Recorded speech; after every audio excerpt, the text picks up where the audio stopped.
ये कहानियां उन लोगों की जिंदगी से जुड़ी है जो कभी आप ही की तरह थे, लेकिन उन्होंने परेशानियों के आगे घुटने नहीं टेके और अपने कार्यों से इतनी सफलता पाई कि आज वो दूसरों को प्रेरणा देने योग्य बन पाए। कहानियां हमारे जीवन का निर्माण करती है दोस्तों, और किसी व्यक्ति की सफलता से जुड़ी प्रेरक कहानी आपको जीवन जीने की और सफल होने की बड़ी सीख दे सकती है। बहुत स्वागत है दोस्तों मेरे YouTube चैनल हिंदी मोटिवेशनल ज्ञान पर। और आज हम जो है सफल बनाने वाली एक कहानी मैं आप लोग को सुनाने वाला हूं दोस्तों। आज मैं आप लोग को सफल बनाने वाली कहानियां सुनाऊंगा दोस्तों। तो चलिए फिर बिना देरी किए हुए सुनते हैं वो कहानियां, वो सच्चाई। सभी के जीवन में एक समय ऐसा आता है जब सभी चीजें आपके विरोध में हो रही हो और हर तरफ से निराशा मिल रही हो, चाहे आप एक प्रोग्रामर हैं या कुछ और।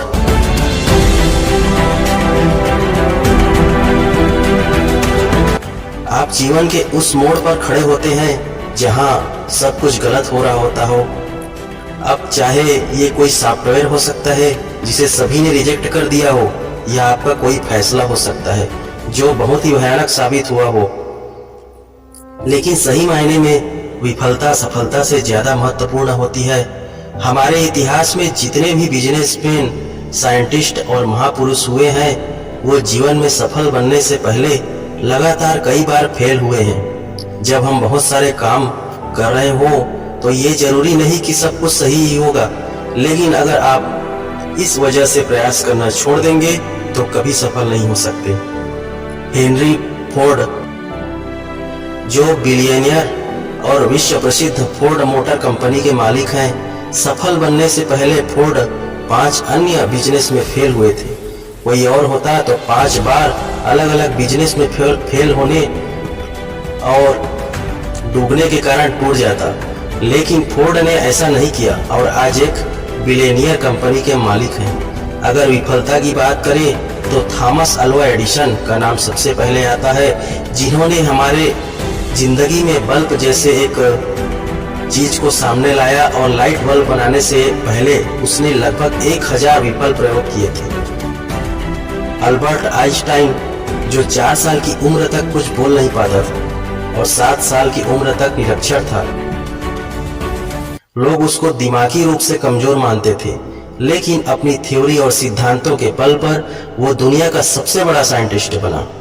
अब जरा सोचो कि अगर हेनरी फोर्ड 5 बिजनेस में फेल होने के बाद निराश होकर बैठ जाता, या एडिसन 999 असफल प्रयोग के बाद उम्मीद छोड़ देता, और आइंस्टाइन भी खुद को दिमागी कमजोर मान के बैठ जाता, तो क्या होता दोस्तों? हम बहुत सारी महान प्रतिभाओं और आविष्कारों से अनजान रह जाते हैं। तो मित्रों, असफलता सफलता से कहीं ज्यादा महत्वपूर्ण है। असफलता ही इंसान को सफलता का मार्ग दिखाती है।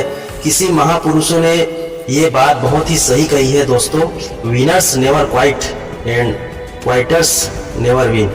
अर्थात जीतने वाले कभी हार नहीं मानते और हार मानने वाले कभी जीत नहीं सकते। आज सभी लोग अपने भाग्य और परिस्थितियों को कोसते हैं। अब जरा सोचिए, अगर एडिसन भी खुद को अनलकी समझकर प्रयास करना छोड़ देता मित्रों, तो दुनिया एक बहुत बड़े आविष्कार से वंचित रह जाती। आइंस्टाइन भी अपने भाग्य और परिस्थितियों को कोस सकता था, लेकिन उसने ऐसा नहीं किया। तो आप क्यों करते हो? अगर किसी काम में असफल भी हो गए हो तो क्या हुआ, ये अंत तो नहीं है ना। फिर से कोशिश करो, क्योंकि कोशिश करने वालों की कभी हार नहीं होती मित्रों। असफलता तो सफलता की एक शुरुआत है। इससे घबराना नहीं चाहिए, बल्कि पूरे जोश के साथ फिर से प्रयास करना चाहिए।